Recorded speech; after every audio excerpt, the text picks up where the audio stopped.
జీవితంలో ఏది చేయాలన్నా నీ సహోదరుని దగ్గరికి వెళ్ళి నీ సహోదరుని ఆలోచన అడుగు. మనందరికీ పెద్దన్న ఒక ఆయన ఉన్నాడు, మన ఆరాధ్య దైవం ప్రభు అయిన యేసుక్రీస్తు వారు. హల్లెలూయా.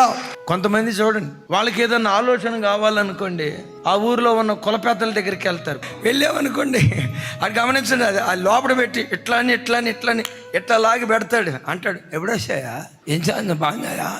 ఆడు నీకు ఆలోచనకర్త. కుల పెద్దలు నీకు ఆలోచనకర్తలా, తాగుబోతోడు నీకు ఆలోచనకర్త, పనికి మాలిన గ్యాంగ్ నీకు ఆలోచనకర్త. వాళ్ళు కాదు, దేవుడే నీ ఆలోచనకర్త యుండును గాక. వేసే ప్రతి అడుగులో దేవుడే దేవుడే దేవుడే నీ ఆలోచనకర్త నడిపిస్తే, అంటాడు ఆసాపు, నీ ఆలోచన చేత నన్ను నడిపించేదవు, తర్వాత నన్ను మహిమలోకి చేర్చుకునేదవు అంటాడు. మరో చోట అంటాడు, దయగలిగిన నీ ఆత్మ చేత నన్ను సమభూమిలో నడిపించుచున్నావు.